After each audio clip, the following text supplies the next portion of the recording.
Hey everyone, welcome back. Before we dive in, don't forget to hit that like button, subscribe to the channel, and drop a comment telling us where you're tuning in from and what time you're watching. It really helps YouTube keep sending you more stories like this. Alright, let's get started.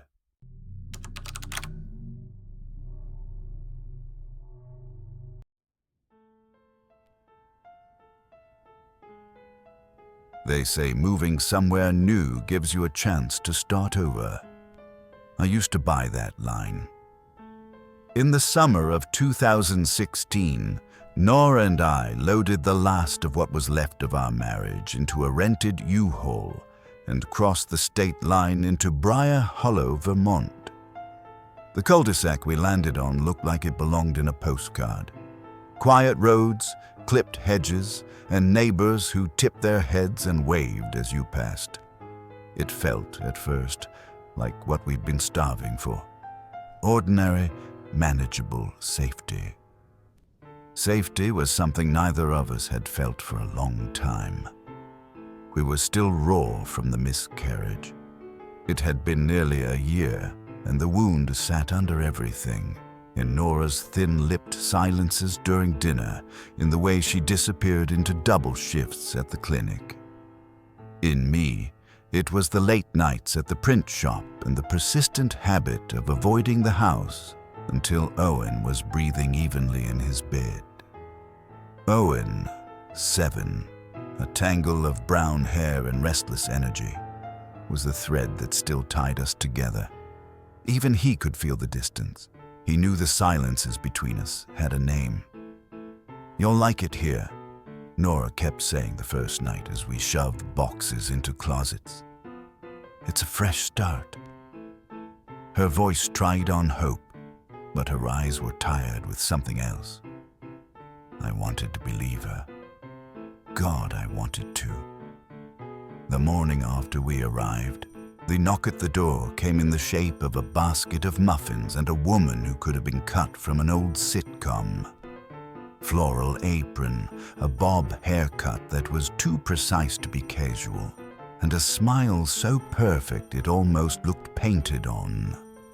"Welcome to the street," she said, her voice high and friendly. "You're the kind of family this road needs." She told us her name was Evelyn Hart. Nora's gratitude softened her face into a smile. I extended my hand and felt Evelyn's grip linger, not briefly, but with the sort of sustained attention you don't expect from a neighbor. Owen peeked out from behind my leg. Evelyn crouched down with the practiced warmth of someone who'd memorized what to say to children. "And you must be Owen." What a handsome little boy. He pulled away a fraction, and I shrugged it off as shyness. Evelyn became part of our rhythm in a way she hadn't earned. She brought over casseroles and pies, watered our neglected plants, and offered, with too much eagerness, to keep Owen on nights when Nora was at the clinic and I was at the shop. At block parties and barbecues, she was the household name parents praised to one another. From the outside, she was flawless, that neighbor you brag about having. But small things began to show under the glossy surface. Owen started asking for the hallway light on, even though he'd stopped that when he turned 5. He muttered to me once before bed, "Dad, she looks in my window." My first instinct was to laugh it off as a child's imagination or a nightmare. But the way he said it, low, matter-of-fact, eyes wide and steady, lodged in me like a stone. Late one night, pulling the trash cans to the curb, I caught a movement from the corner of my eye. Through Evelyn's upstairs window, a silhouette stood very still behind the curtain. When I blinked, the light snapped off. I told myself I was a tired man seeing things. Long shifts do strange things to your head. Still, A slow, cold part of me recognized exactly what I'd seen. Nora brushed it aside when I told her. "She's just friendly," she said. "Don't make a ghost out of a neighbor." Maybe she was right. Maybe the city of small losses had finally turned me into a superstitious man who read meaning into a shadow. But children don't invent the precise detail of a face, watching them from outside their bedroom window. The summer heat in Briar Hollow settled around us like a wool blanket, thick and suffocating, and the arguments between Nora and me multiplied in the same humidity. Money and schedules and the old resentments that hadn't died off in the move came roaring back. Owen's restlessness turned into something deeper. He stopped playing in the yard. He stopped biking down the cul-de-sac. One night I found him sitting on his bed, legs crossed, staring at the window. "Waiting," he said. And when I asked what for, he answered, "For her." I closed the blinds and told him we were safe, and the lie felt brittle behind my teeth. Then there was the night around 3 in the morning when Nora shook me awake. "Someone's in the yard," she whispered. At first, I rolled over. Her face, though, pale and taut with fear, made my blood run cold. I pushed aside the blinds and saw a woman standing under the porch light 2 houses down. Barefoot in the grass, a white nightgown clinging to her in the humid dark. She didn't move, but simply stared at our house. The porch light picked up her smile, wide, composed, and oddly proud. I called out, tried to keep my voice steady, but when I crossed the yard, there was no sound of retreat, no crunch of gravel, no gate. She had vanished as silently as she'd appeared. Nora accused me of feeding Owen's fears and turning the house into a theater of shadows. "Don't make this into something it isn't," she snapped, the exhaustion undercutting her anger. Maybe she was right. Maybe both of us were frayed and seeing ghosts made of grief. But the stubborn, animal part of me watched the window every time I passed it. Evelyn kept being Evelyn. She waved, she smiled, she left wrapped pies on our kitchen counter that Nora accepted with a polite nod and then set aside untouched. I couldn't bring myself to touch them. That gesture, to accept a gift after what it implied, felt like betraying wariness. Owen's nightmares escalated. He started creeping into our room at night and standing between us, trembling, whispering about the woman who smiled in the window. Everything finally came apart in early August. Headlights and sirens painted the cul-de-sac with flashing reds and blues. Police cars lined the street. I held Owen close to my chest on our porch, with Nora at my side, as officers moved through our neighbor's house with methodical, grim purpose.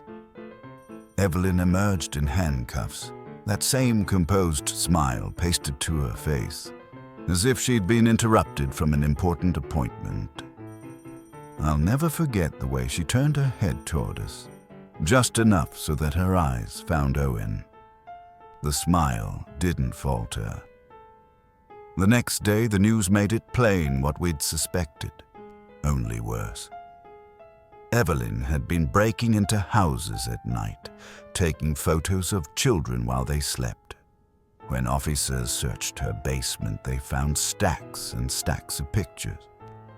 Some of children from other blocks, some from our own cul-de-sac, some as old as the houses themselves. Families discovered their children's faces in evidence bags and realized the neighbor they'd invited in was watching them long before the police came. Nora sat at our kitchen table with shaky hands and whispered, "I didn't believe you." There wasn't a meaningful reply. What do you say when the fear you dismissed proves true? I had no answer. That night, Owen woke screaming. He clung to me, eyes swollen with tears, whispering that she was still there, smiling at the window. I pulled the blinds down tight and told him desperately that it was over. I wanted to believe it. Months passed with Evelyn's empty house posting a "for sale" sign that sagged like a tired sentinel. We tried to put the pieces back together, therapy sessions that turned into careful, guarded conversations, small attempts at kindness that still felt brittle. Owen's nightmares lessened but never disappeared.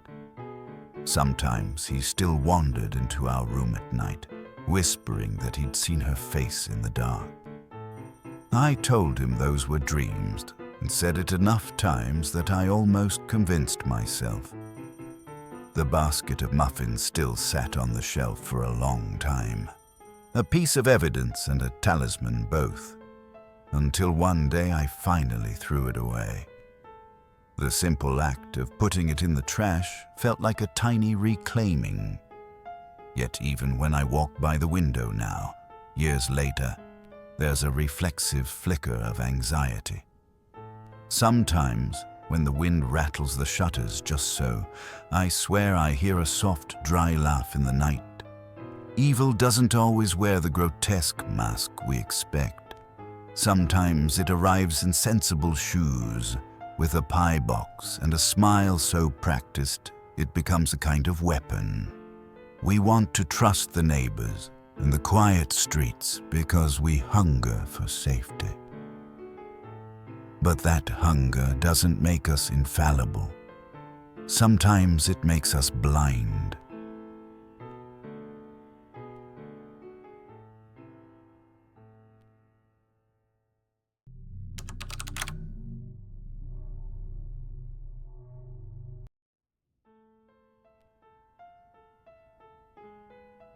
I used to think the hardest sound to live with was the echo of your own regrets.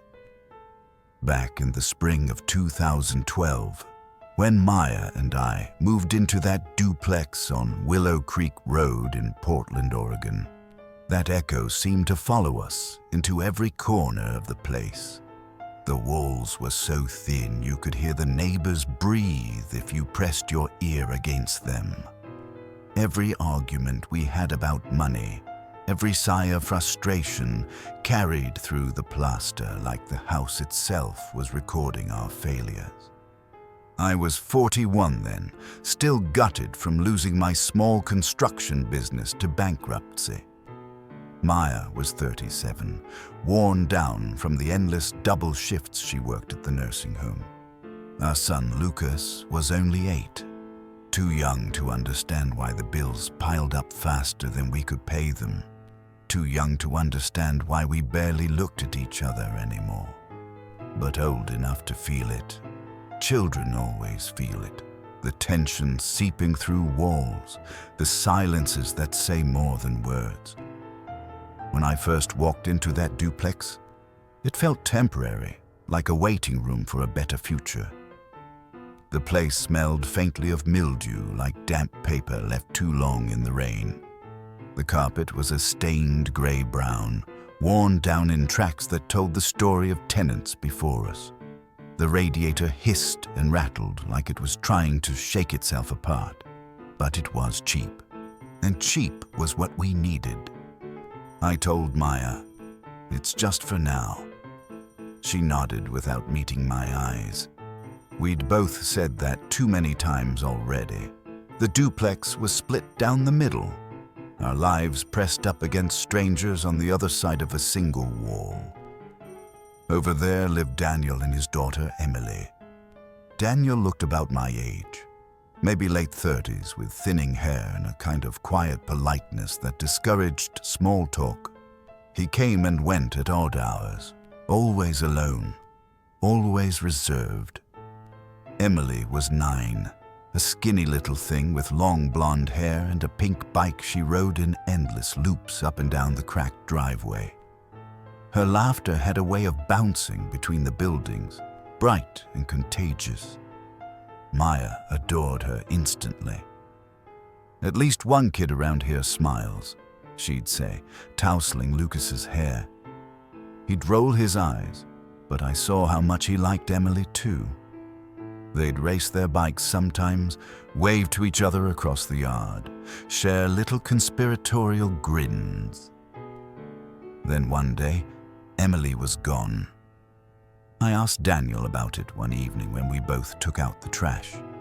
"Haven't seen Emily around," I said casually, trying to sound like it was just neighborly curiosity. His eyes barely flicked toward me. "She's staying with her aunt for a while," he muttered. His tone was flat, sharp, final, the kind of tone that slams a door shut on further questions. I nodded and dropped it, told myself it wasn't my business. That was when the smell began. It seeped in through the vents, a sweet, cloying stench that reminded me of spoiled meat mixed with something chemical, something wrong. I blamed the pipes at first, or maybe a dead animal under the floorboards. Maya wrinkled her nose when she came home late and said she heard faint sounds in the walls, crying, muffled, like someone sobbing into a pillow. I told her she was imagining it. She was exhausted, overworked, I said. But deep down, I didn't want to think too hard about it. The weeks dragged on, the smell lingering, the walls groaning at night. Our marriage sank deeper into silence. Every time Maya tried to bring it up, the sounds, the smell. I dismissed her. We already had enough to carry. Why borrow more weight? But the truth was gnawing at me. Something wasn't right next door. The night it all came apart. The sky split open with a storm. Rain hammered the windows, and thunder rattled the duplex like a warning we couldn't ignore. Maya was working the overnight shift at the nursing home. Lucas was asleep upstairs. I sat on the couch, the glow of the TV throwing blue light across the room. The smell was worse than ever, sour and suffocating. That was when I heard it. At first, it blended with the wind, but then it sharpened into something unmistakable. Sobbing. Small, broken sobs coming through the living room wall. My blood froze. I muted the TV and pressed my ear against the plaster. The sound was clearer now. Shallow breaths, trembling cries, and then, faint as a ghost, a whisper. "Help me." I stumbled back, heart hammering, mouth dry. It wasn't the pipes. It wasn't the storm. It was a child. My hands shook so violently I dropped the phone twice before I managed to dial 911. "My neighbor, there's a kid. There's someone in the wall. Please, send someone." The sirens came fast, painting Willow Creek Road in blue and red. Police stormed Daniel's side of the duplex. He opened the door calmly, like it was the most ordinary night of his life. 2 officers kept him in the living room while others pushed into the basement. I'll never forget the shout that followed. "We've got her! Emily!" When they carried her out, she was chained to a pipe, filthy, skin pale and wrists raw, where the metal had rubbed her down to nothing. She was so thin it broke something inside me. The flashlight beam caught her face and she cried out. Not words, just a raw sound of relief and terror mingled together. She was alive, barely. And upstairs, Daniel sat on his couch, a bag of chips in his lap, the TV flickering. His face was blank, bored even, as though the whole scene bored him.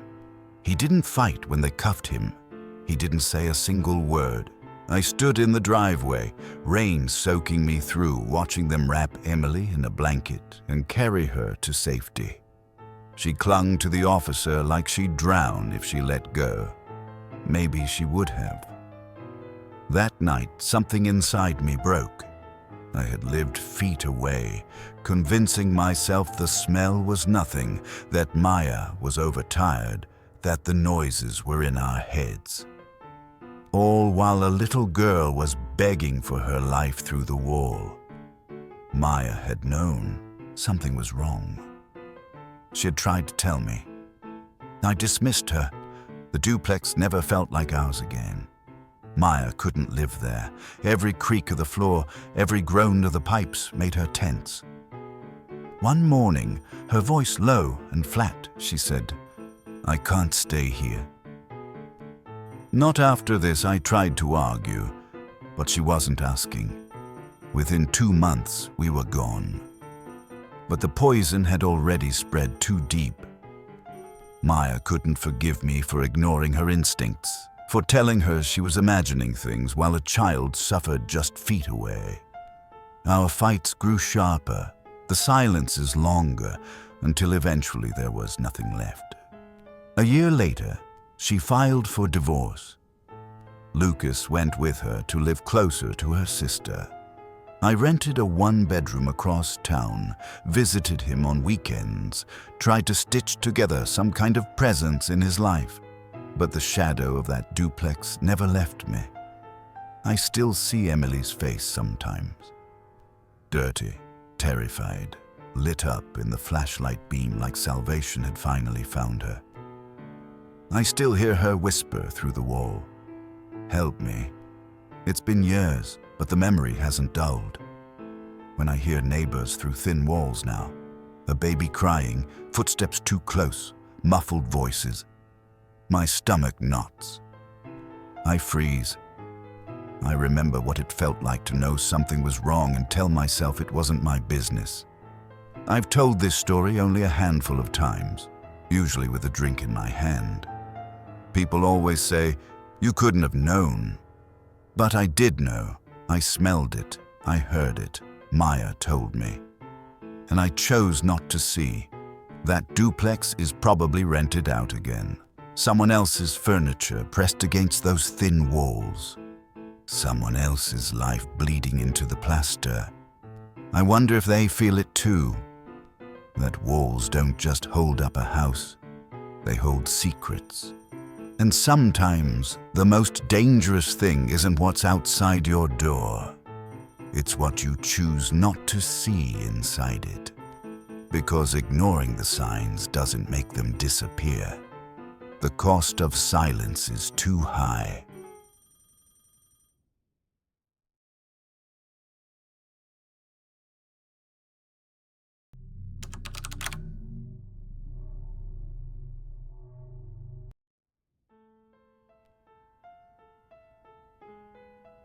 When I look back on 2021, it feels like the year we thought everything would finally settle into place. Ryan and I had been married nearly a decade by then. 10 years of scraped knees and thrift store couches, of jobs lost and tiny paychecks stretched until the seams showed. Buying the pale blue house on Maplewood Crescent in Seattle felt like we'd arrived at last. 2 stories of cedar siding, a fenced backyard where Maya, our 6-year-old, could run in circles until she collapsed laughing, and a mortgage that felt scary but not impossible. From the curb, it looked like the life we'd been chasing. Steady, respectable, the kind of place neighbors waved as you drove by. Inside, the seams were still there. Ryan had just accepted a promotion at the firm he'd been fighting for since graduate school. I'd made the decision to leave my agency and try freelancing from home so I could be around more for Maya. On paper, we were rearranging priorities in the way responsible people do. 1 parent on the clock, 1 parent at home. But reality had a way of slipping between our plans. Ryan came home later and later. His eyes were rarely on the table during dinner. They were on the phone that glowed under the tablecloth, scrolling through messages he'd promised me weren't important. The little kindnesses he used to show, unloading the dishwasher, playing with Maya after dinner, thinned into empty gestures like someone humming a tune without remembering the words. That was when Graham moved in next door. He lived in the house to the right of ours, mid-40s, sandy hair cropped short, a neat beard of the sort that said he had a barber. From the first week he arrived, he seemed like the kind of neighbor you hoped for. When a storm knocked over the trellis between our yards, he showed up with a toolbox and fixed it before Ryan even noticed. When my car refused to turn over one Tuesday morning, he was in my driveway with jumper cables before I could call for help.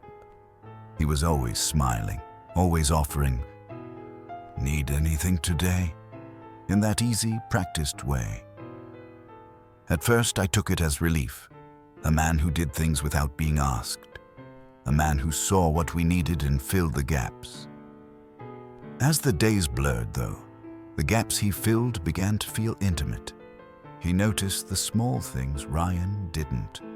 If I'd skipped lunch that afternoon, he'd ask if I'd eaten.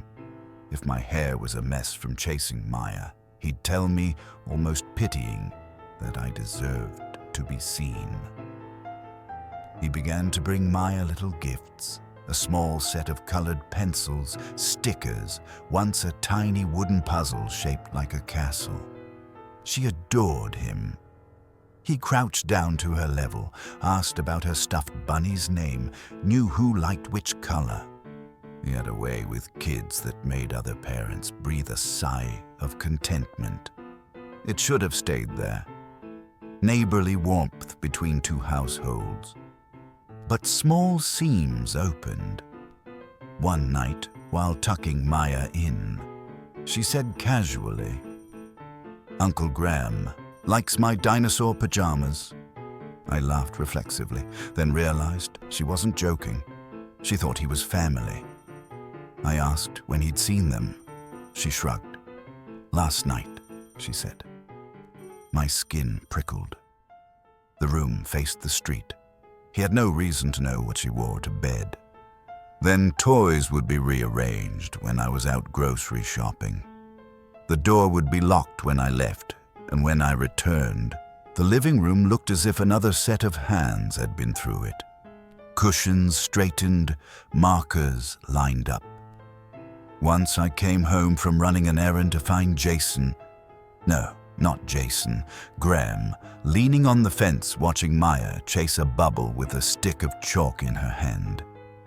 He praised how polite she'd been, as if he'd been watching all afternoon. He hadn't knocked. He simply stepped into her world. I told Ryan. "He's just being nice," Ryan said, a tired edge in his voice. "Not every helpful person has to be suspicious." The dismissal stung, but I tried to believe him. Maybe I was reading too much into it. Maybe I'd become the sort of woman who saw threats in the spaces where life felt uncomfortable. But the unease lodged in me the way grit lodges under a fingernail. Small and irritating and impossible to ignore. Graham's attention shifted, slowly and carefully, from neighborly to intrusive. Compliments that landed like small coins. "You do so much for your family. You deserve someone who notices," he told me once, his voice soft enough to be conspiratorial. He would linger on the porch if Ryan wasn't home, asking if I wanted company, just for a bit. When I said no, he'd set a coffee on the railing and watch the house as if he'd planted himself there for a purpose. The night it all snapped, a wind blew off the sound, stretching the rain like silver thread across the street. Ryan had texted that he'd be stuck at the office. Maya was asleep under her unicorn duvet. I told myself to keep busy. Emails, laundry, the endless small tasks of a day that never quite ends. Then there was a knock at the door. Peering through the peephole, I saw Graham, rain beading on his jacket, holding a steaming mug. Up close, his smile was the same easy one that had greeted me since he came. But there was a look in his eyes, patient, waiting, that made my stomach fall.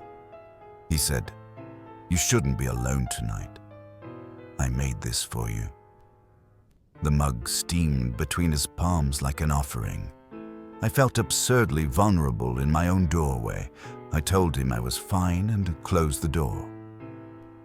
He lingered in the street for a heartbeat, then put the mug carefully on the porch railing like a marker of territory, and said, "Anytime."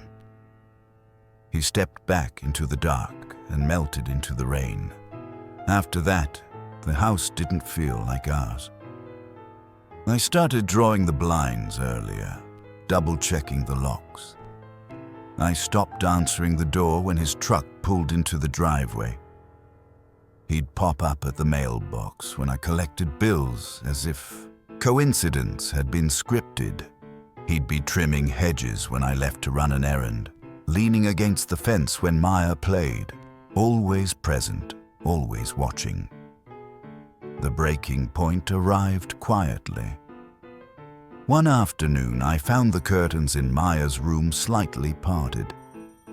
Across the street, Graham was standing in his driveway looking up. When our eyes met, he smiled, slow, deliberate, the kind of smile that asked a question I didn't want to answer. I closed the curtains and did something small but necessary. I called a locksmith. The next morning, every lock on the doors had been changed. I stopped answering his waves. I pretended not to see him when he lingered too long near the gate. I stopped speaking to Ryan about it much because it had become another ground where we argued. The house we thought would save us became the place I protected at all costs. 2 months later, the decision came. We sold it. Ryan called it an overreaction, a failure to be neighborly and trust the world. But I knew it was survival. We packed Maya's stickers into a shoebox and left behind the cedar porch and the garden Graham had helped install. I felt like I was peeling a bandage off a wound slowly. Painful, necessary, and finally freeing. Years later, when I'm in a crowded grocery store and I catch a whiff of a familiar cologne, my chest tightens for a second, and I see his rain-slicked jacket waiting on the porch.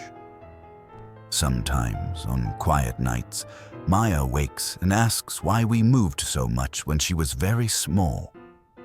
I tell her stories about new playgrounds and better schools and lie a little. That the move was for something practical. The truth is simpler and uglier. Not every danger announces itself with a shout. Often it's the neighbor who fixes your fence, who knows your coffee order before you say it, who remembers the names of your stuffed animals. Some people wear kindness like camouflage. Boundaries protect us. When someone keeps crossing them, buying little gifts for a child without asking, knowing what pajamas a kid sleeps in, lingering when no one invited them. That's not paranoia bothering a tired mind.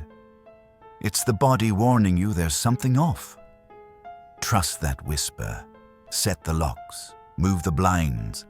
Say no out loud, because kindness can be a mask.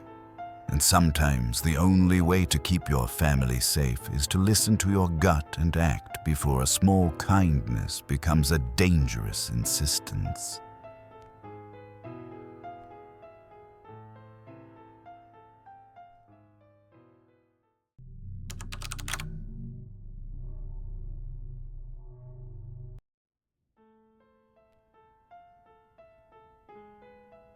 When I think back to the autumn of 2004, I remember the chipped linoleum floors, the hiss of steam radiators, and the faint smell of rain-soaked jackets hanging by the door. Ethan and I had just graduated college, brimming with plans but broke enough to settle for whatever we could afford. The apartment on Ridgeway Avenue in Chicago wasn't much. 3rd floor, no elevator. The kitchen floor buckled like warped wood, windows drafty in the wind, but it was ours. A beginning. Ethan had just been accepted into medical school. To pay for rent and bills, he worked nights at a late-shift pharmacy. His days were crammed with lectures, his evenings with customers, his nights collapsing into bed just as I was rising. I had landed my first full-time teaching job at a public middle school across town. It wasn't glamorous. Broken chalkboards, crowded classrooms, but it covered half the rent. Our schedules almost never overlapped. Most evenings I came back to an apartment that felt more like a holding cell than a home.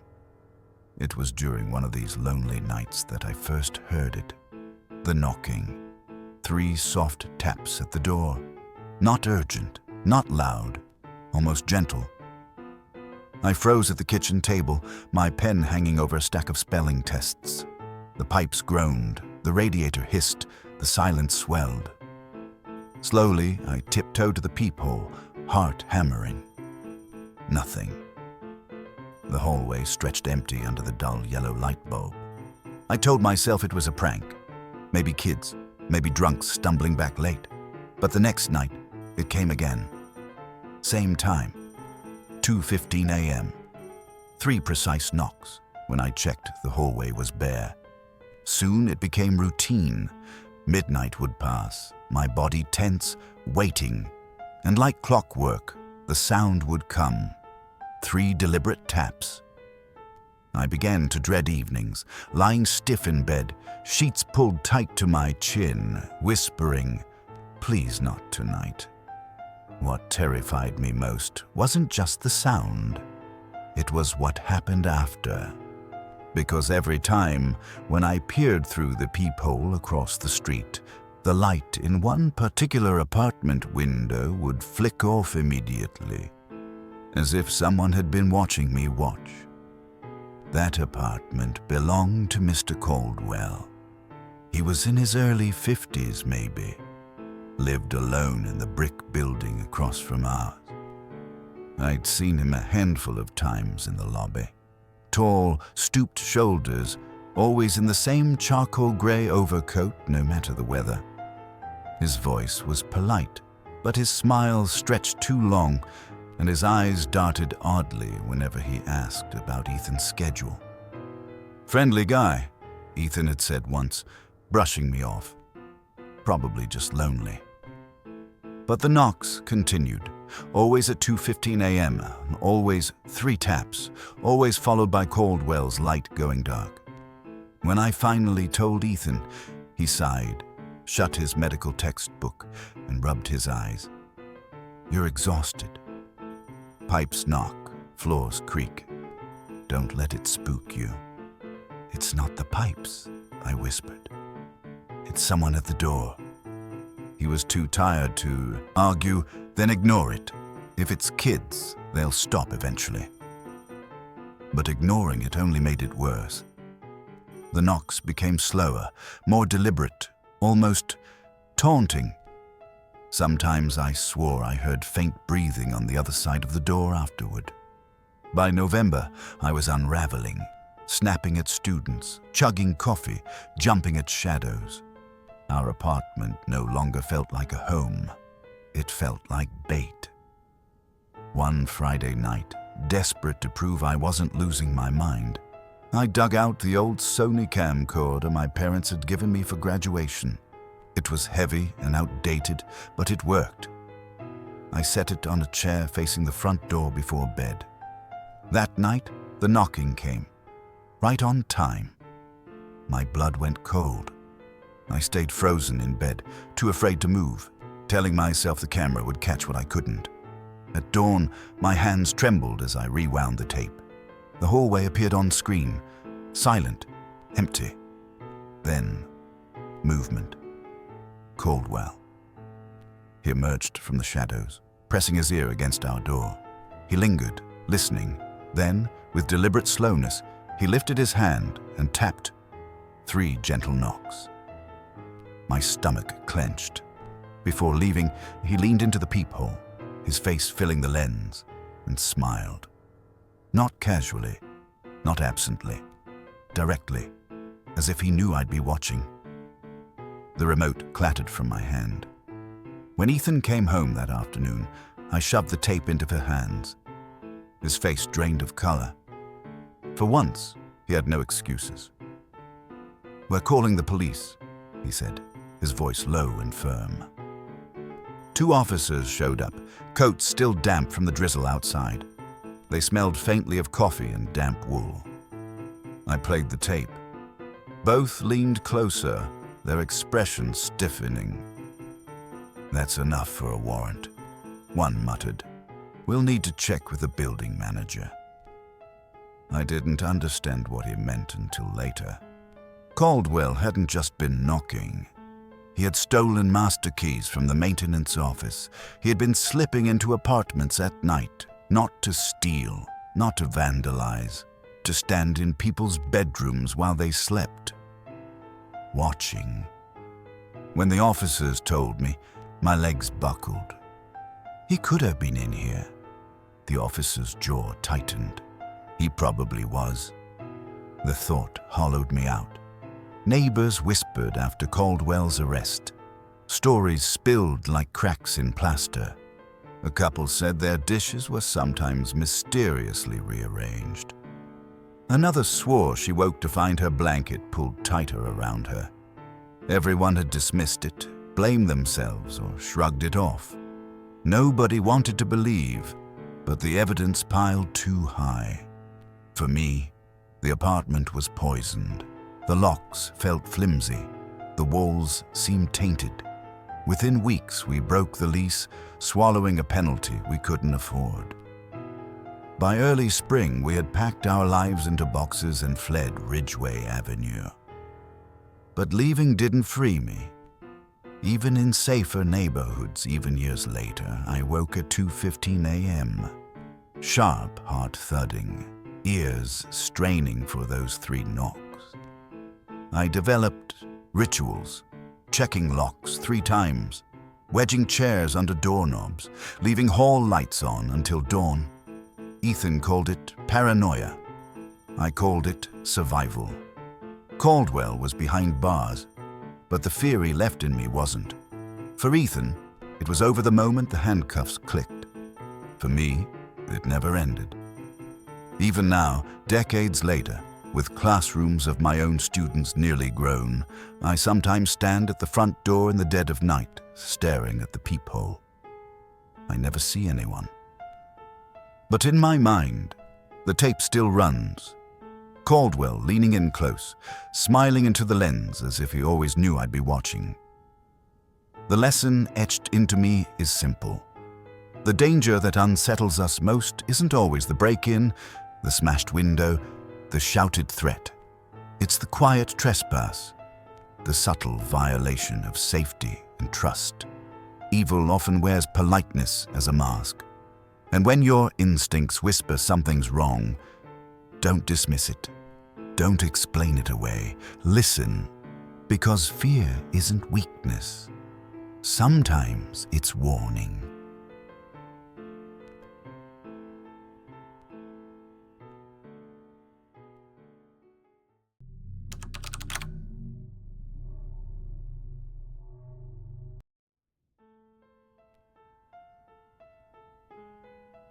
When people ask me what changed me, I never say Elena's death.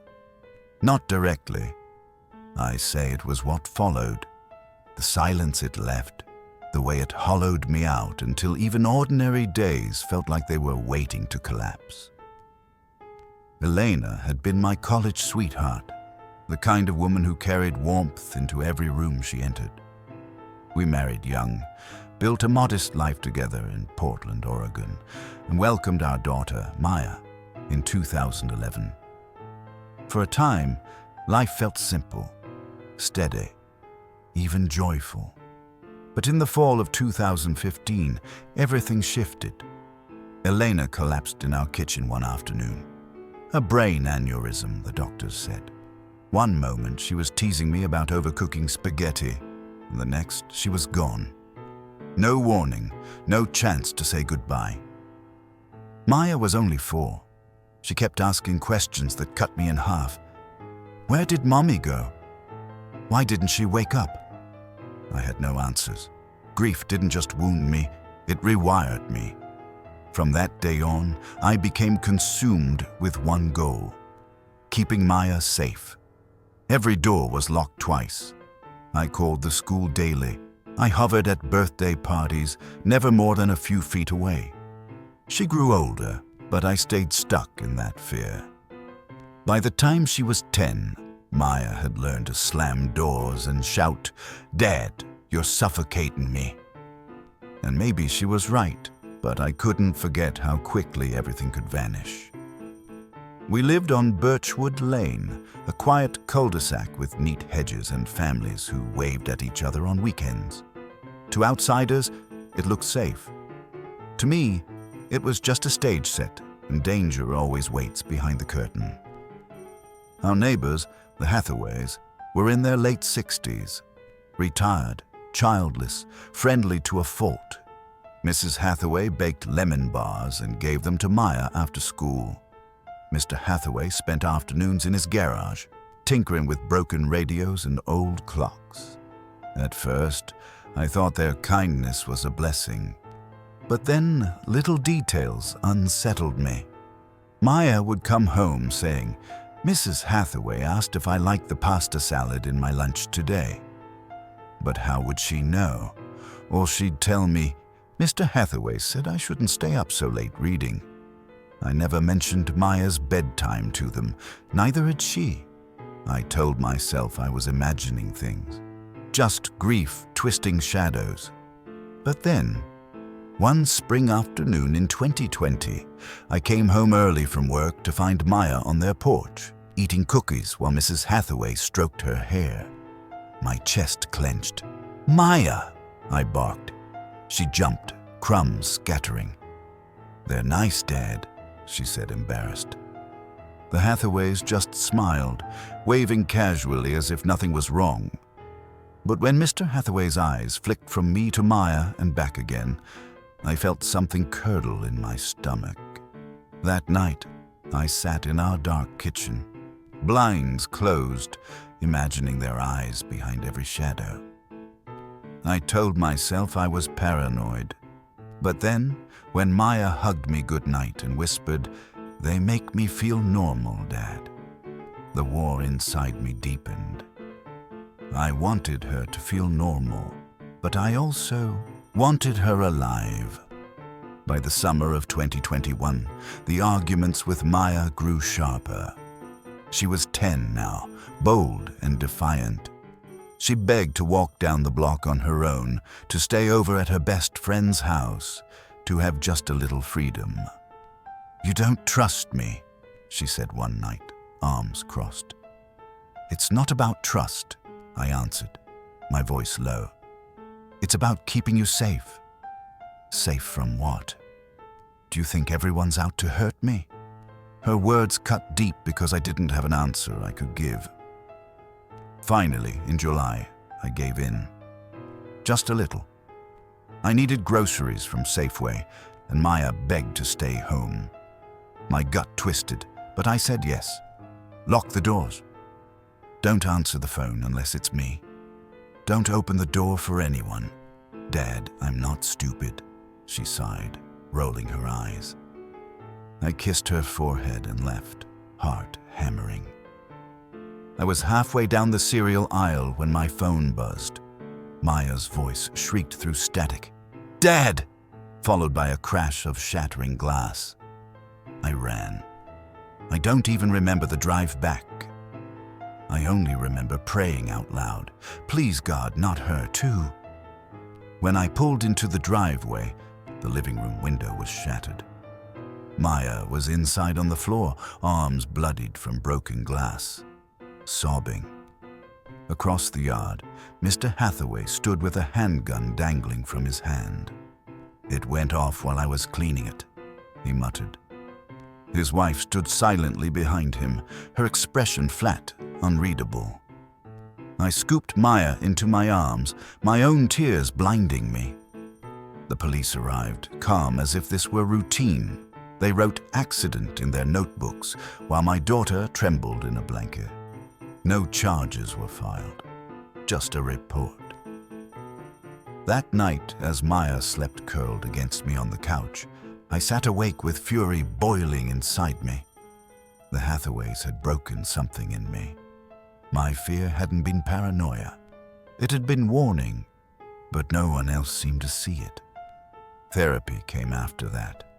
Not because I wanted it, but because I had to. The therapist asked me, "Do you believe you can keep your daughter safe by controlling her?" "Yes," I said instantly. "Then why did she get hurt under your watch?" The truth gutted me. My fear hadn't saved her. It had only shrunk her life and mine. Slowly, painfully, I began letting go. First small steps, no more daily calls to school, letting her ride her bike to the park, letting her stay at a sleepover. My chest still locked up each time, but Maya came home smiling, stronger, alive. The Hathaways moved away in 2022, quietly. Their house still sits empty, curtains drawn. Sometimes when I walk by, I swear I see them shift, though no one lives there. Maybe it's memory, maybe it's something else. Maya is a teenager now, taller than me, independent, fearless.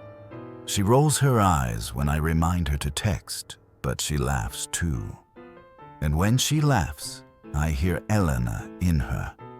I still have scars in my heart. Maya still has faint scars on her arms, but scars mean survival. And I've learned this. Life cannot be lived behind locked doors. Fear can guard us, yes, but if we let it rule us, it becomes a prison. Real protection isn't about hiding the world away. It's about letting the people we love live in it, even when it terrifies us. Because safety is never guaranteed. But love means learning to trust anyway.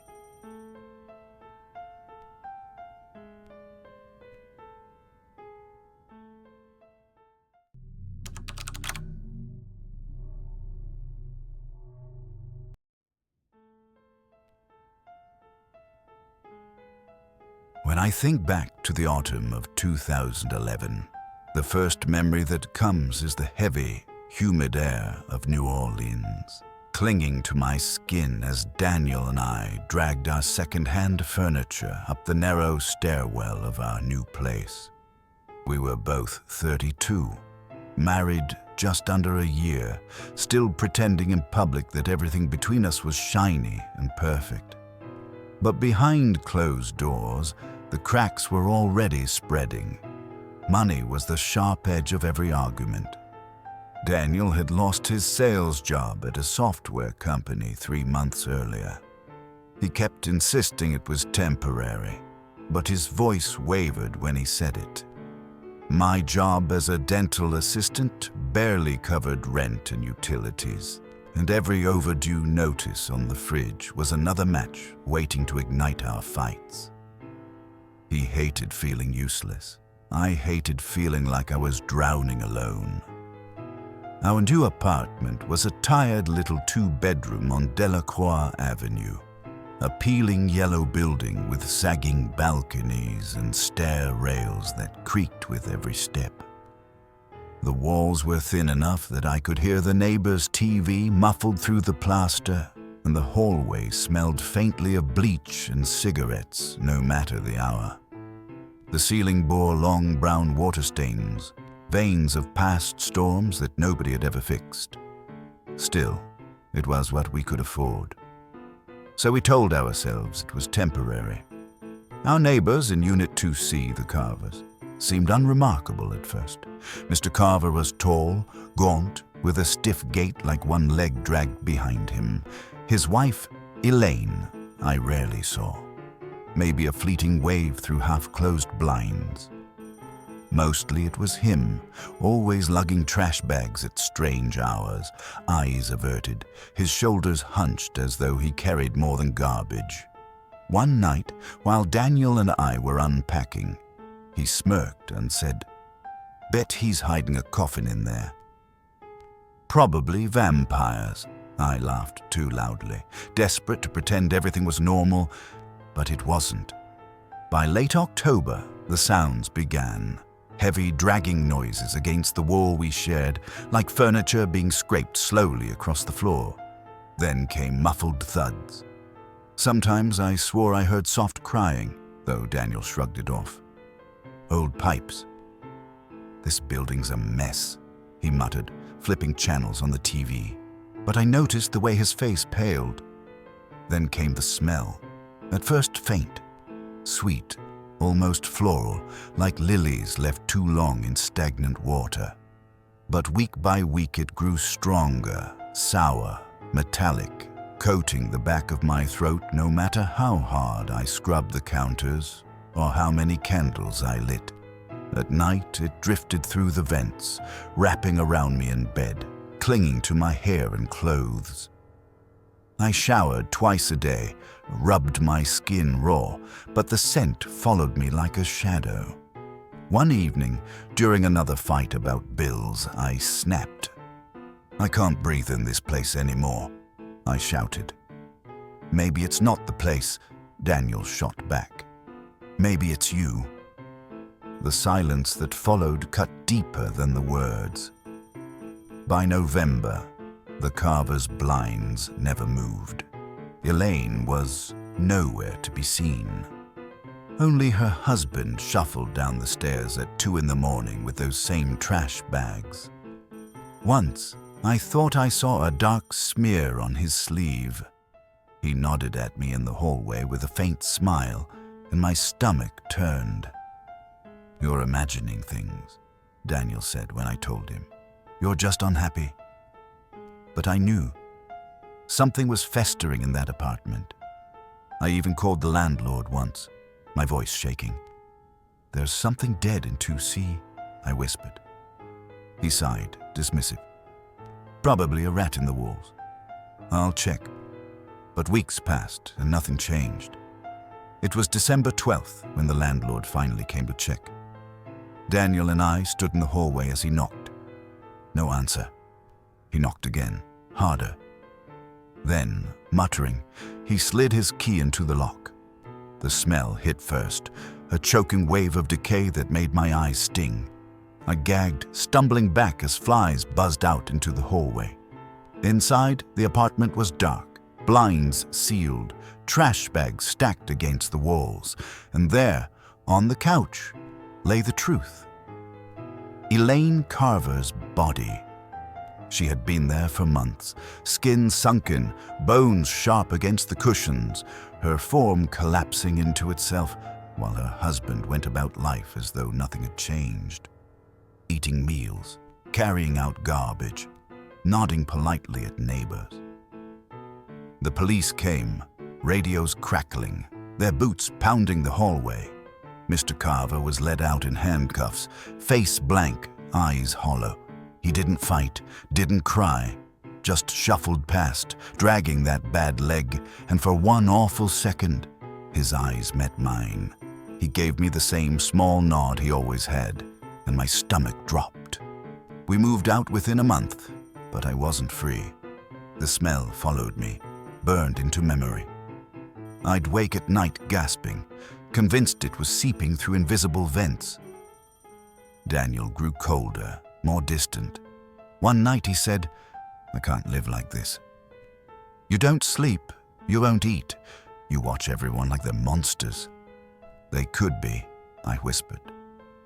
By spring, he was gone. Our marriage, like that apartment, had rotted quietly from within. Even now, years later, I still find myself staring too long at drawn curtains, closed doors, neighbors I don't really know. Because I learned something in New Orleans. Silence can be a mask, and decay doesn't always roar.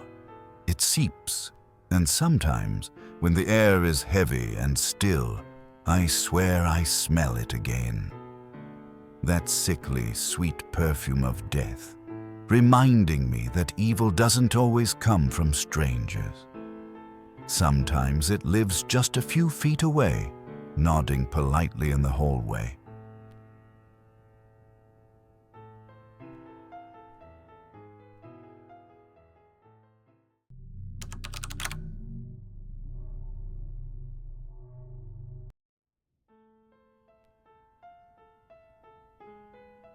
It had been 9 months since Clara walked out of my life. People think 9 months is nothing, a blink, but grief distorts time. Some days stretched like whole decades, while others slipped by like seconds. The apartment on Mulberry Street in Chicago hadn't changed much. Same wobbly dining chairs, same chipped mugs, same blinds that snagged halfway down the window, but the place felt bigger now, too big, as if her leaving had drained the warmth from the walls. Most mornings, I'd sit in the kitchen, staring at the coffee mug across from mine. I still poured it for her out of habit, even though I knew it would stay untouched. The silence wasn't peace, it was punishment. The fridge's low hum carried echoes of our arguments. "You don't hear me, Nathan," Clara would shout, her voice sharp. "I'm trying, Clara." "I swear I'm trying," I'd beg, voice cracking like a teenager's. Trying wasn't enough. One stormy Friday night in March 2017, she stuffed her things into a suitcase and slammed the door. That sound, the door splitting the air like a gunshot, still jarred me awake some nights. At first, I thought solitude might be a kind of freedom. No fights, no slammed doors. But silence is its own kind of cage. That's when I noticed Marissa. She lived across the narrow street in a pale green house with ivy climbing up the siding. At first, she was background, a neighbor who watered plants at dusk, sometimes waved if our eyes met. But then, one morning, I found a warm casserole dish on my doorstep. A neat, handwritten note taped on top read, "Someone should really take care of you." I hesitated, half smiling, half uneasy.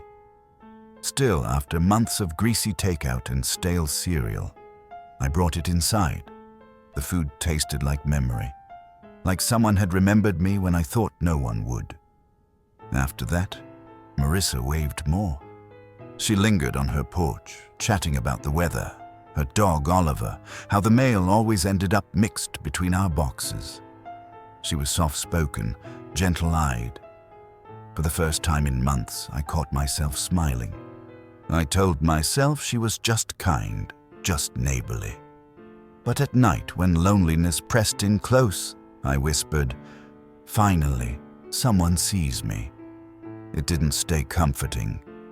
One night, I woke to the creak of my bedroom door. My heart kicked hard against my ribs as I stared into the dark. The door stood cracked open. Had I left it that way? I convinced myself I had, but unease crawled under my skin. Through the blinds, I noticed her across the street. Marissa. She was standing in her window wearing a deep blue dress, moonlight catching the curve of her smile. But her eyes were too wide, too fixed, like she'd forgotten to blink. "It's nothing," I muttered into the darkness, but I didn't believe myself. Days later, I woke to the crash of glass downstairs. My phone shook in my hand as I dialed 911. Before I could hit call, a calm voice floated up the stairwell. "Nathan, I just wanted to be close." She was in my kitchen, barefoot, holding the shattered pieces of a vase I'd bought with Clara. Her expression wasn't angry, it was worse. It was wrong.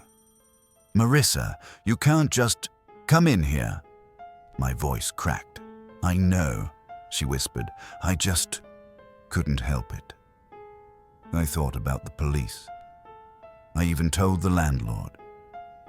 But a week later, another casserole dish appeared on my step.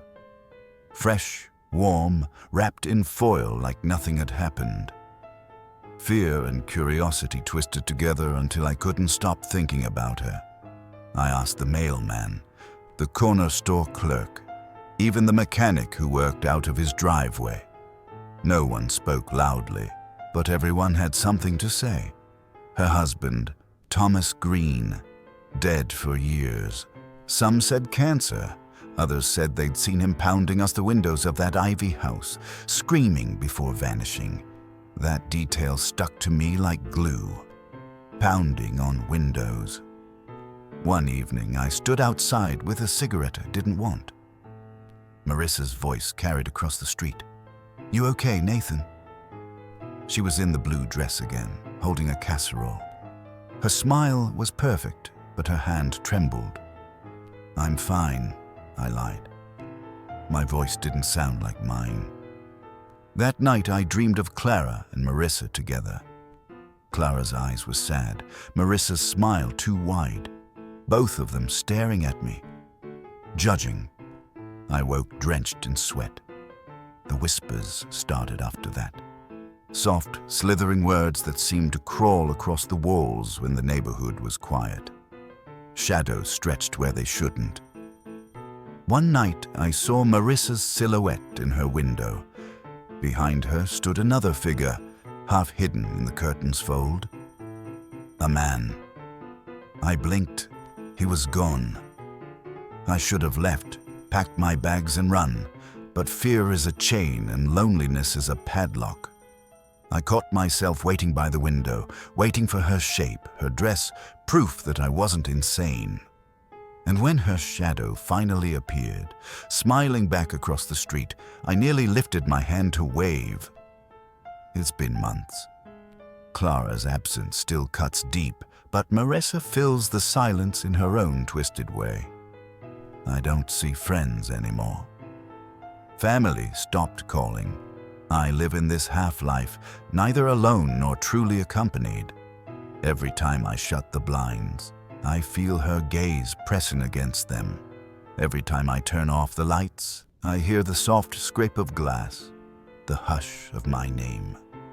And sometimes, in her window, I see that second figure again, the man who doesn't move, except when I blink. I tell myself I'm imagining it.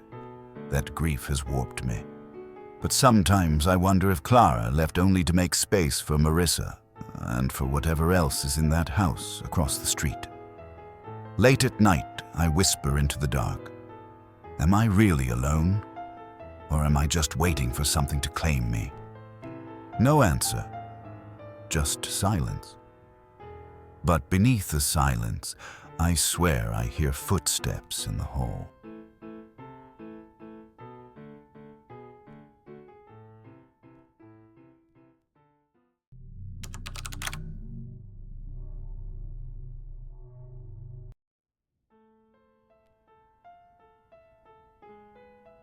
Maple Hollow Drive wasn't the kind of street where nightmares belonged.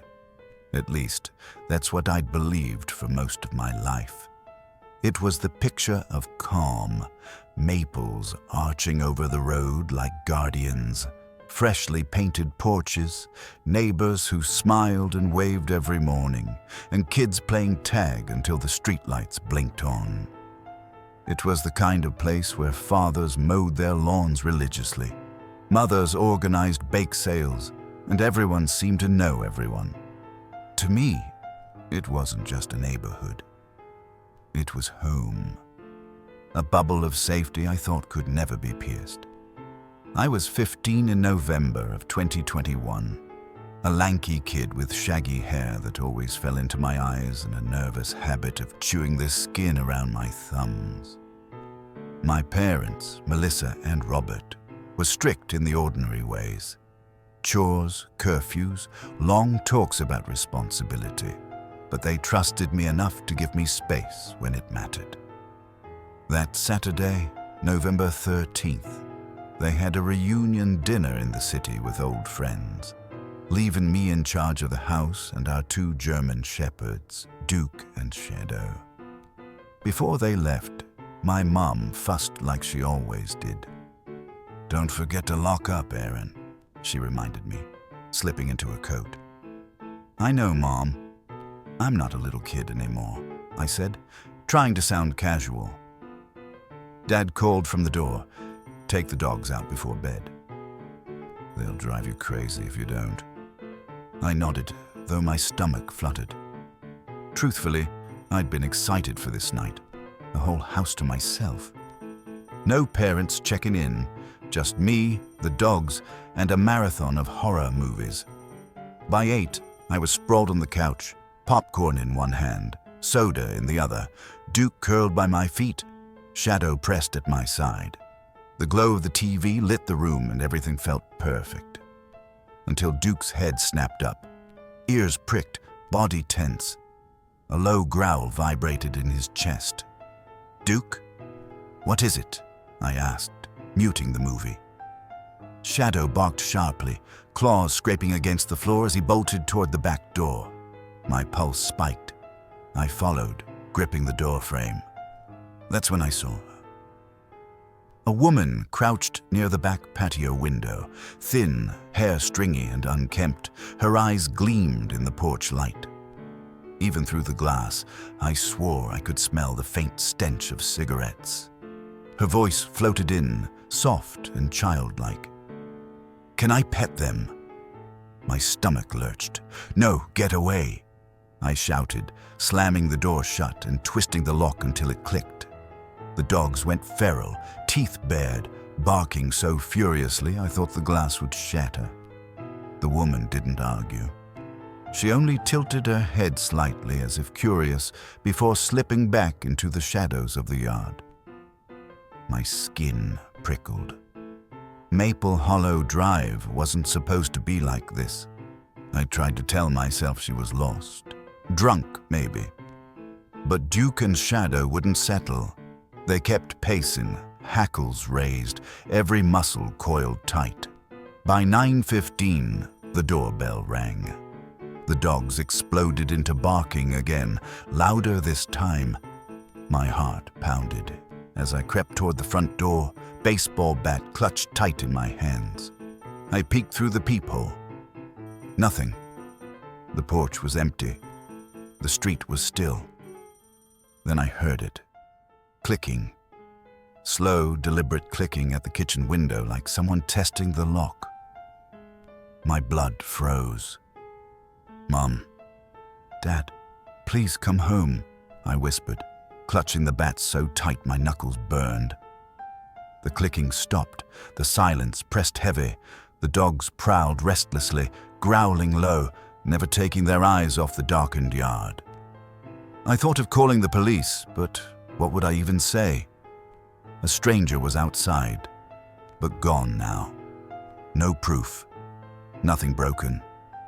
I remembered Mr. Callahan, the retired man across the street who once warned me, "It's never the rough neighborhoods, Aaron. It's the quiet ones that fool you. People let their guard down there." His words rang in my head like prophecy. The night dragged on like an endless stretch of fear. Shadows shifted across the yard.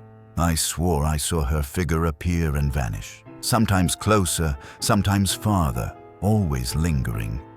Duke and Shadow never relented, their barks giving way to guttural growls, eyes locked on the darkness. At one point, when I dared to peek through the blinds, she was there, standing at the far edge of the yard under the dim street light. Thin, unmoving, head tilted, watching the house, watching me. I whispered to myself, "Why are you doing this?" The worst part wasn't the threats. It was her stillness. She never tried to break in. She never yelled. She just waited, patient, like she had all the time in the world. I texted my parents desperately. "Please come home soon. Something's wrong." No reply. They were probably laughing, phones tucked away. Time crawled. 11:12, 11:39. Midnight. Every creak in the house felt like footsteps. Every brush of leaves like fingers at the window. When my phone finally read 6:03 a.m., I was still on the couch, the bat across my lap, both dogs pressed against me, tense and unblinking. At 8:45 a.m., headlights washed across the curtains. My parents. Relief nearly buckled my knees. The second they stepped inside, I burst out, "There was a woman!" At the windows, at the door, she kept trying to get in. My mom's face drained of color. Dad scanned the room, jaw tight. "You did the right thing," he said firmly. "You kept the house safe." They called the police. Officers came, searched the yard, even walked the street. But they found nothing.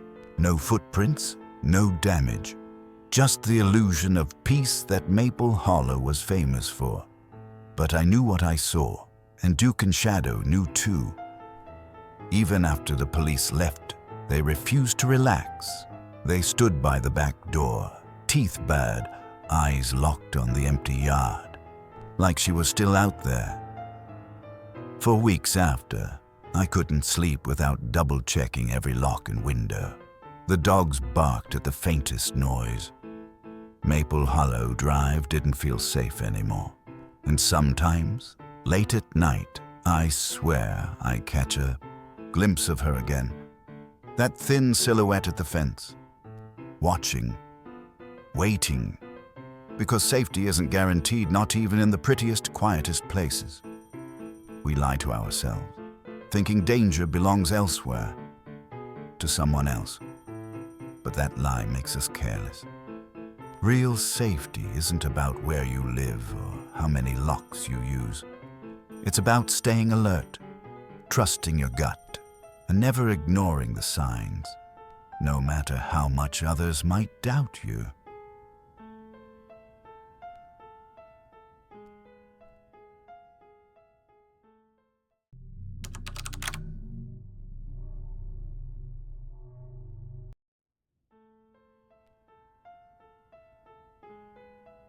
When Emily and I signed the closing papers for the house on Ravenwood Court in Brooksville, I remember thinking, this is it.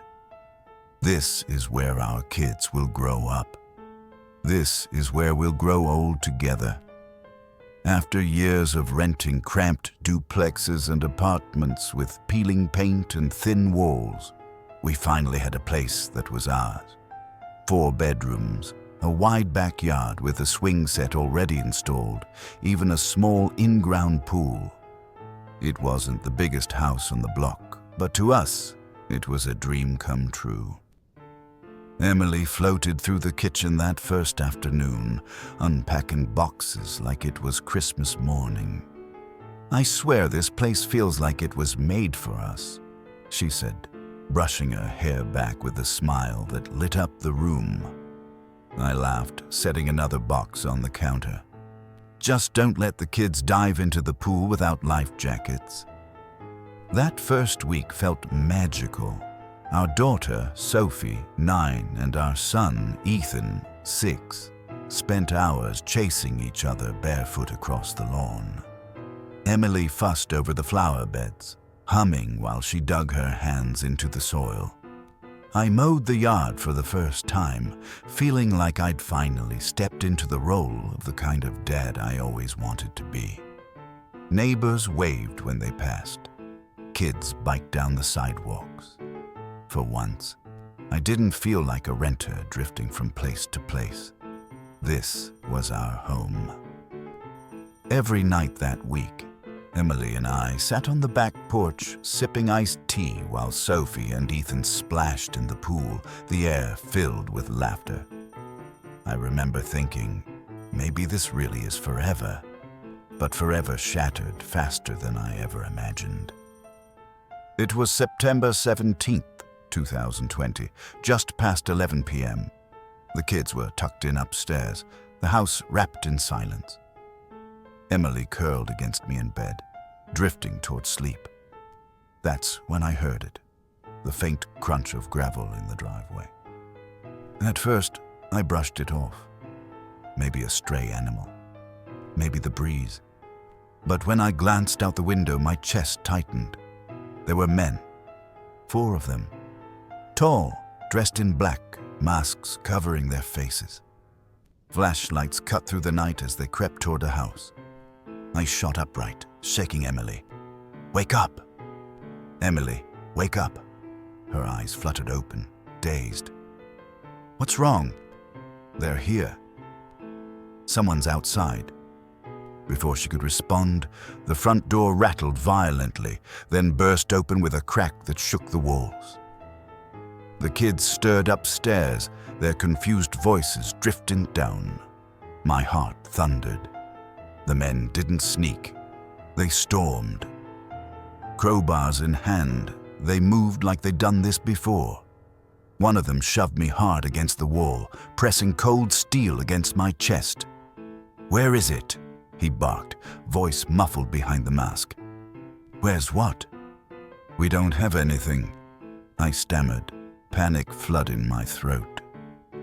Emily rushed down the stairs, clutching Ethan in her arms, while Sophie trailed close behind, sobbing. "Please, you're scaring the children," Emily cried, her voice breaking. The leader stepped toward her, pressing a knife against her side. "Tell us where it is, or she gets hurt." I raised my hands. "I swear we don't know what you're talking about." They tore through the house like a hurricane. Cabinets yanked open, drawers emptied, picture frames shattered on the floor. The kids cried while I tried to shield them, helpless. Frustrated murmurs passed between the men. Finally, the leader cursed. "This isn't it. Wrong house." And just like that, they were gone. The front door slammed, their footsteps faded into the night, and silence swallowed the wreckage. I collapsed to the floor, trembling. Emily gathered the kids in her arms, whispering, "It's okay. You're safe now." But none of us believed it. The police arrived within the hour, red and blue lights flashing across Ravenwood Court. Officers swept through the house, radios crackling. One of them, a middle-aged cop with tired eyes, pulled me aside. "Looks like they mistook your house for someone else's," he said. "Probably after cash, drugs, something like that." Happens sometimes. I stared at him, stunned. It happens sometimes. "What about my kids? My wife?" He sighed. "You're lucky it didn't end worse. Replace your locks. Install a security system. That's all you can do, Lucky." That word echoed in my skull long after they left. The next morning, from the outside, our house looked normal again. Neighbors waved, kids rode bikes, but inside, it was devastation. Broken glass, overturned furniture, the sour smell of sweat and fear. Emily moved through the kitchen like a ghost, her eyes rimmed red. "I can't believe people just break in like that," she whispered. "We're okay. We survived. That's what matters," I said, though my voice was hollow. Sophie refused to sleep in her own bed, curling into ours every night. Ethan jumped at every sound. I tried to be strong, but every creak of the house made my chest tighten. I installed cameras, alarms, reinforced locks. None of it dulled the dread. Emily cried quietly when she thought I wasn't looking. Sophie stopped playing outside. Ethan asked me every night, "Dad, are they coming back?" "No, buddy. No, they're not." But I wasn't sure. The dream house became a prison. Getting the mail, taking the trash out, even pulling into the driveway felt risky. Neighbors gave sympathetic looks, but sympathy didn't erase the feeling of being watched. One night, lying awake, Emily whispered, "Do you think we'll ever feel safe here again?" I didn't answer. I didn't know. Months passed. On the surface, we rebuilt new furniture, fresh locks, cameras blinking green at every corner. But the scars weren't on the walls. They were inside us. The kids still slept in our bed more often than not. Emily flinched at shadows. And me?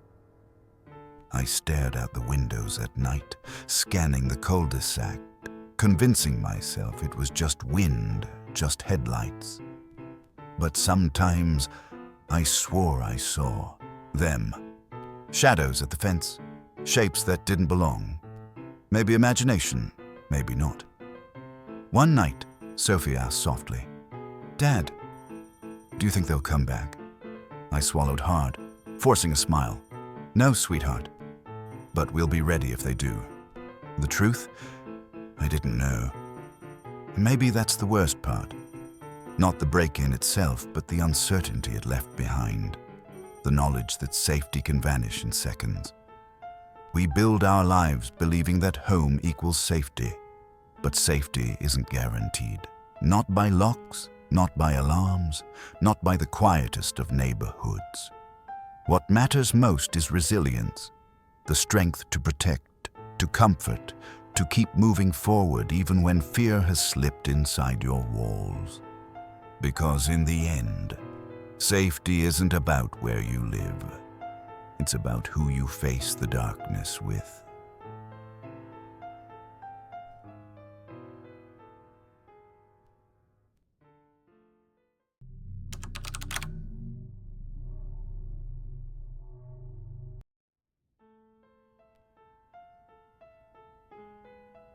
When Elena and I first moved into Cedar Grove Lane in Ashwood Heights, I thought we'd finally found the kind of neighborhood people dream about.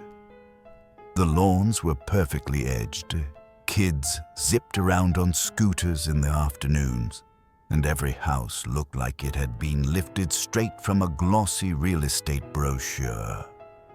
After years of crammed city apartments and endless sirens, we'd landed in a place where mornings smelled like pine and evenings were quiet enough that you could hear the owls.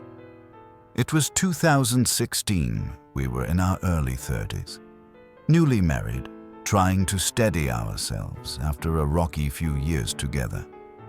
I had just started a position at a distribution company. Long hours, but good pay. Elena worked part-time at the community bookstore. Life was comfortable, predictable, safe, or at least that's what I wanted to believe. Our neighbors seemed ordinary. Across the street lived the Parkers, an elderly couple who argued constantly about their rose bushes leaning toward the sidewalk. 2 houses down, a young couple wrangled their hyperactive dog and newborn. And then there was Daniel. Daniel lived right next door, early 40s, clean cut, always in crisp polo shirts, even on Sundays. He waved every morning when he collected his mail, sometimes paused for small talk. "Morning, Ryan. Busy day ahead, or perfect weather for grilling?" He was the sort of neighbor you notice just enough to appreciate for being polite. If you'd asked me then, I would have said Daniel was boring in the best possible way. The kind of guy who blended into the background, harmless, dependable. But in the spring of our second year in Ashwood Heights, I first heard it. The dull, rhythmic banging coming from his garage after midnight. At first, I brushed it off. People have hobbies, I told myself. Maybe he was restoring a motorcycle. Maybe he just liked woodworking at odd hours. Elena wasn't convinced. One evening, while we sipped tea in the kitchen, the sound carried through the open window. Bang, bang, bang. Steady, unnatural, too late for normal work. Elena set her mug down, slowly. "Ryan, that doesn't sound like building. It sounds wrong." I laughed it off. Probably nothing. Just some project noise, but her uneasy look lingered. And truthfully, the more I listened, the less it sounded like work. Weeks passed. The banging became routine, always after midnight, often dragging on until 3 or 4 a.m., and then came the cries. The first time I heard them, I thought it was a dream, a muffled sound, faint, like someone calling from deep underwater. I sat upright in bed, straining, nothing but silence. I convinced myself it was an animal or the wind. But the next night it came again, louder, longer. Elena grabbed my arm. "Ryan, you heard that. Tell me you heard that." My throat tightened. "Yeah, I heard it." The next evening, I tried to bring it up casually. I leaned on the fence while Daniel watered his hedges. "Hey, Daniel, everything good with the garage? Been noticing some late-night noise?" He froze just a beat too long before forcing a smile. "Oh yeah, just some projects. Car repair gets noisy. You know how it is, I wanted to push, but his voice was so calm, so dismissive, I felt ridiculous pressing. So I nodded like I believed him. That night the sounds returned, banging, scraping, then unmistakable sobs. Elena sat up, pale as paper. "Ryan, that's a person. That's not a TV. That's not noise. That's someone crying." By July, the noises had shredded my nerves. I stopped sleeping properly, just lay in the dark, waiting. Elena begged me to do something. "You can't ignore this anymore. What if someone is trapped in there?" Then, one night around 2 a.m., it came again, deafening banging followed by a scream so raw it made my blood run cold. A woman's voice, desperate, terrified. That was the breaking point. My hands trembled as I dialed 911. "This is Ryan Mitchell, 114 Cedar Grove Lane.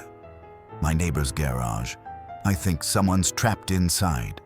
Please hurry." Minutes later, red and blue lights splashed across the quiet street. 2 officers walked up Daniel's driveway. He appeared at the door, hair tousled but his voice steady. "Officers, can I help you?" "We've had a noise complaint," one replied. "We'll need to take a look in the garage." Daniel hesitated. Just a second too long. My stomach twisted. "Of course," he said at last, fumbling with the lock. When the officers rolled the door open, the sight knocked the air out of me. A woman sat bound to a chair in the middle of the garage.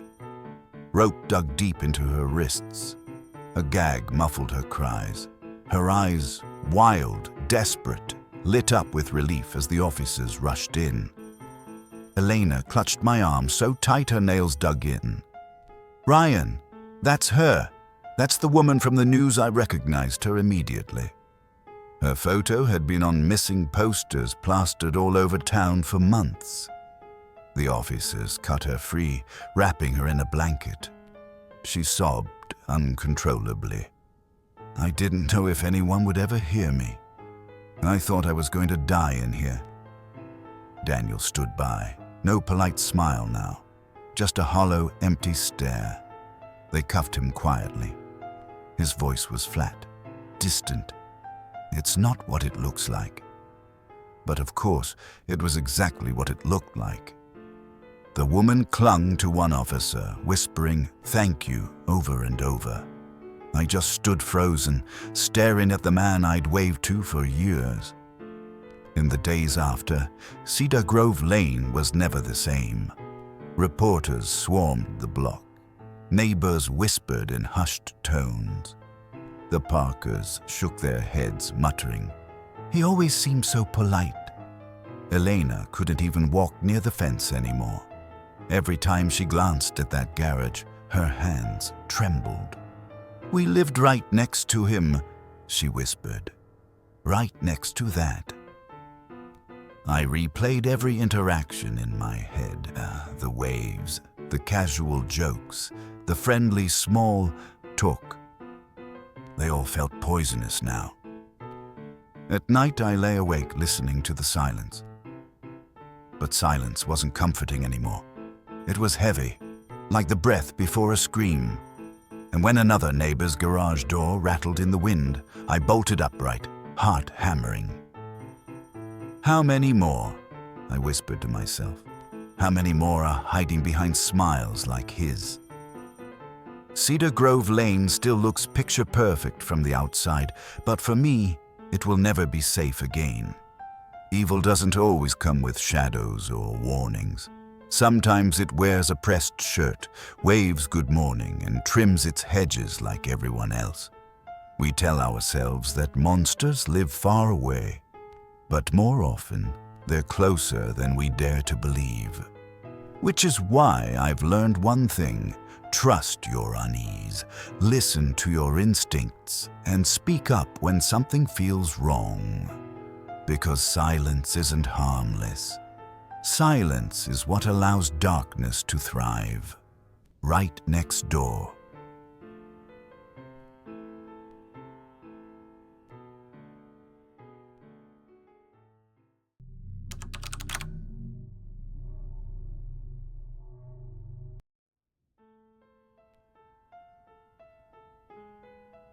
When Dad left, Mom moved Sophie and me into our uncle's old house on Willow Lane in Crestwood.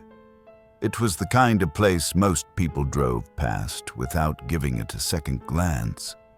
The white paint peeled in strips, the porch swing hung crooked, and weeds swallowed the backyard like no one had cared for years. Uncle Henry had passed away in 2014, and the place sat empty until Mom decided she needed a fresh start. I was 16 then, Sophie was 20, and neither of us had agreed to this arrangement. Mom worked back-to-back night shifts at the diner, so most evenings it was just Sophie and me. She tried to make the best of it, ordering cheap pizza, blasting music in the kitchen, pretending it was like an extended sleepover. But the truth was, she hated giving up her life downtown to babysit her younger brother, and I hated being treated like a burden. From my upstairs window, I had a clear view of Willow Lane. Right across the street stood a house much larger than ours, dominated by a massive arched bay window. Even during the day, it looked wrong. The shutters leaned, paint faded, and the glass was so grimy it looked fogged over. The yard was a jungle of weeds, and I never saw anyone go in or out.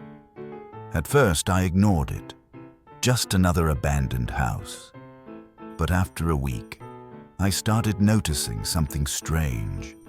At night, when the street lamps flickered and buzzed, I'd see shadows in that bay window, shapes that didn't move like curtains or reflections, like someone sitting there, watching. The first night I blinked it away. The second, I convinced myself it was my imagination. But by the third night, when the figure appeared in the exact same spot, perfectly still, my stomach twisted. I didn't tell Sophie at first. She already teased me for being jumpy about every creak in the old house. But eventually, I couldn't keep it in. "Are you staring at that house again?" she asked one night, stabbing her fork into cold macaroni. "I'm not staring." "There's someone in that window," I muttered. She rolled her eyes. "You seriously need to get some sleep." I wanted to believe her. God, I wanted to. But deep down, I knew what I saw. Sleep became impossible. I'd lie in bed, heart pounding, waiting for the courage to peek out the curtain, and every time I did, the figure was still there, upright, motionless, like a mannequin propped in the glass. Finally, one night I did something reckless. I raised my hand, gave a nervous wave. At first, nothing. Then slowly, deliberately, the figure raised its hand and waved back. My chest went cold. I ripped the curtain shut and pressed against the wall, shaking. It wasn't my imagination. It wasn't a trick of light. When I told Sophie the next morning, she hissed, "You're seriously waving at some creep across the street?" "I don't know what else to do," I whispered, pouring cereal with trembling hands. "Do nothing," she snapped. "Ignore it. Whoever it is, they'll get bored." But I couldn't ignore it anymore. The next afternoon, in full daylight, I pulled the curtain aside. The window was empty. No figure, no movement. The glass coated with dust, the porch half collapsed, weeds choking the path. No sign of life at all. Confused, I asked around. Most neighbors shrugged, avoided the subject. Finally, Mr. Grant, the retired postman down the street, gave me an answer. "That place has been empty for months," he whispered, lowering his voice. "Ever since the last owner vanished." The words rooted in my chest like ice. I tried to rationalize. Maybe squatters had broken in. Maybe kids were sneaking around. Or maybe my mind was cracking from the divorce. But then came the footsteps. At first I thought it was Sophie walking past my door. But when I opened it, the hallway was empty. Another night, I woke to the sound of breathing.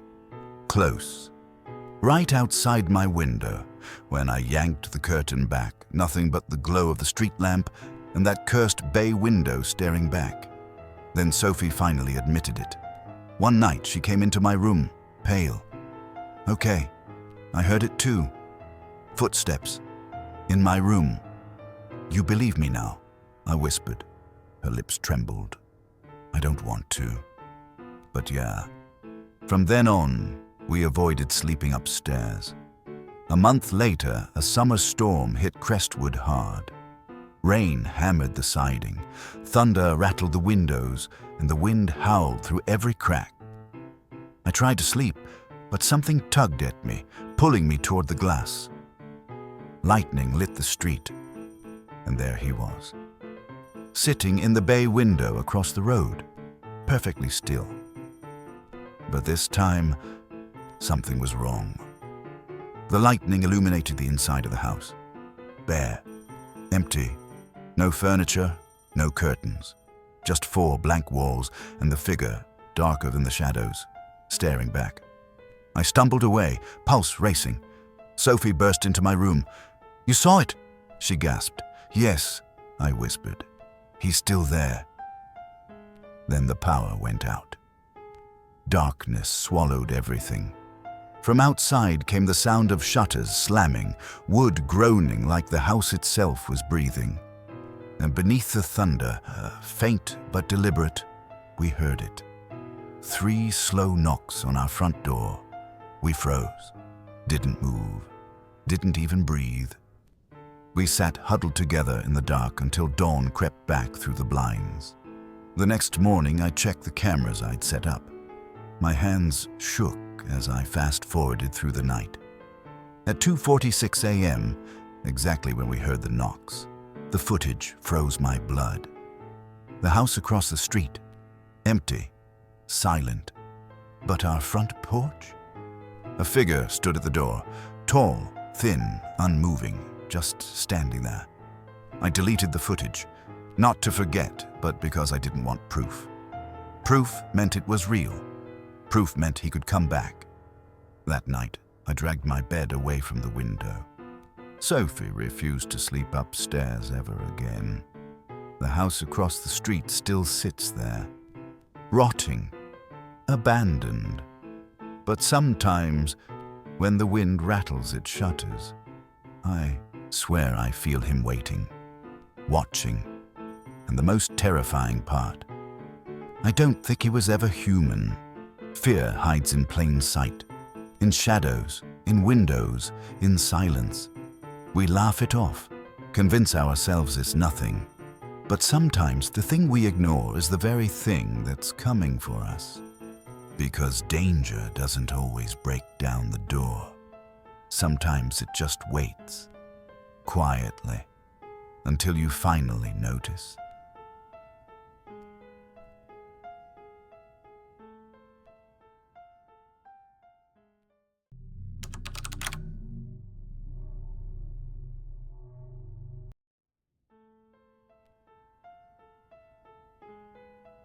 When Emily and I bought our house on Maple Drive in Portland, Oregon, I thought it was the beginning of something good. We'd been married for almost 10 years, together through all the highs and lows. But the last couple of years hadn't been kind to us. Work, stress, late nights, arguments that escalated too quickly. Our marriage had been tested, scarred by the weight of unspoken resentment. A new house felt like a lifeline, a chance to start again, to rediscover the love we thought we'd lost. The first week after moving in, Molly threw herself into the neighborhood. She baked muffins, knocked on doors to introduce herself, and spent hours pruning the little front garden. Her enthusiasm made me feel hopeful, even if I was too drained most nights to match her energy. That's when we met the Harrisons. Their place stood just 2 doors down, a tall Victorian with pale blue shutters and a freshly painted porch. Daniel Harrison, the husband, carried himself with a kind of polished confidence. Always crisp shirts, always the kind of smile that felt just a little too rehearsed.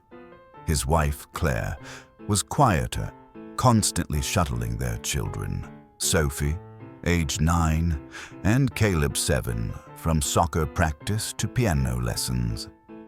And then there was Buddy, their golden retriever, bounding through the yard with endless energy. "They're perfect," Emily said one Saturday evening after the Harrisons came over for dinner. She practically glowed as she watched them. That's what a family should look like. I smiled faintly, but something twisted inside me. I caught the way Emily laughed too freely at Daniel's jokes, how her eyes lingered a second too long when she complimented his cooking during their little grill-off. I couldn't admit the jealousy out loud, so one night, while she chopped vegetables, I muttered, "Daniel's got it all figured out, huh?" "Michael," she sighed, shaking her head, "don't start. You're being ridiculous." But she didn't quite hide the smile tugging at her lips. That's when the first real crack appeared. It was late summer, August 2017, when 2 small knocks echoed at our door. When I opened it, I found Sophie and Caleb standing there. Their hands were clenched tight, their faces pale. We don't want to go home," Sophie whispered. Emily appeared at my side immediately, crouching to their level. "Why not, sweetheart?" It's scary there," Caleb stammered, glancing nervously back toward their house. I tried to laugh it off, convincing myself it was childish imagination. Maybe they'd seen something on TV. Maybe they were playing games. But the way Sophie trembled, the way she kept looking over her shoulder, it wasn't pretend. Emily sat them at the kitchen table, poured milk, offered cookies. They clung to her like she was their lifeline. But when I asked questions, they shut down completely. That same night, Emily said she was going over to help Claire with baking. I stayed behind, flipping through the paper, when a sound ripped through the night. A scream, sharp and sudden. My heart stopped. I rushed to the window. Under the dim light of the Harrisons' backyard, I saw them, Emily and Daniel. He was gripping her hand, leaning close, whispering something. She looked shaken. "What the hell?" I muttered under my breath. Then I noticed the upstairs window. Sophie and Caleb were pressed against the glass, pale and wide-eyed. Their lips moved silently. "Don't go over there." That was the first time I felt true fear.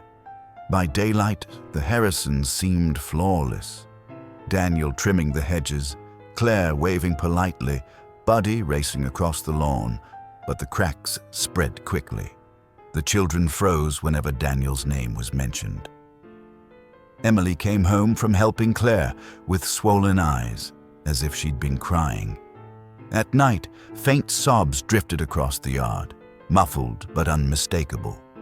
Buddy, once a cheerful dog, sometimes growled low in the middle of the night, his gaze fixed on the dark corners of their yard.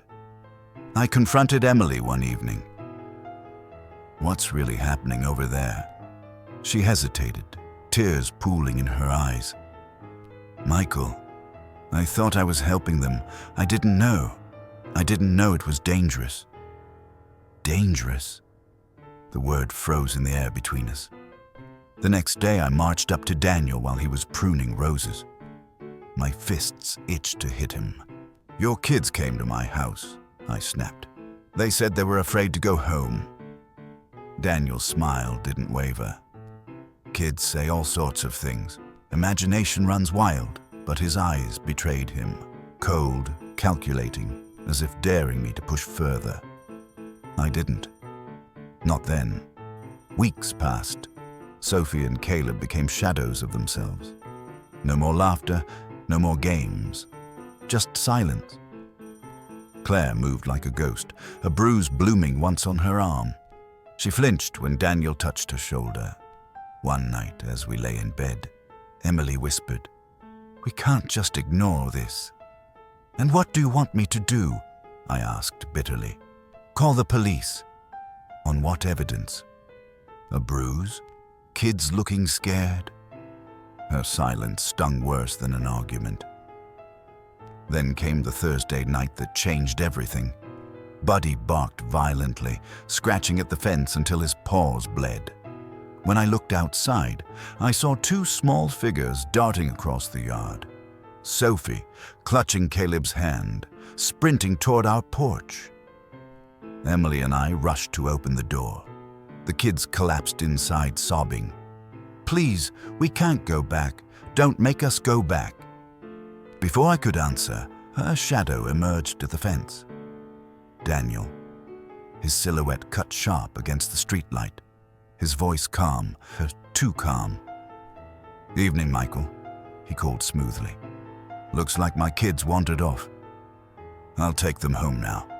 The children screamed, clinging tighter to Emily. "No." And for the first time, I saw Daniel for what he was. The mask had slipped. His eyes weren't kind. They were predatory. That night, we called the police. The investigation tore through the neighborhood. The Harrisons' perfect facade crumbled, though what truly happened inside that house was never fully revealed. Rumors spread, but answers never came. Even now, years later, I sometimes wake to Buddy's distant barking in my memory, to the echo of small footsteps running across the grass. And I wonder, did we really escape the darkness that lived next door?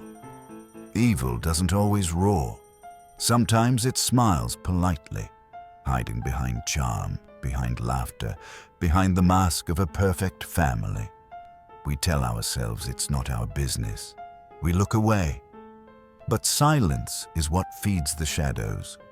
Because the real danger isn't only what happens behind closed doors. It's when good people choose not to act.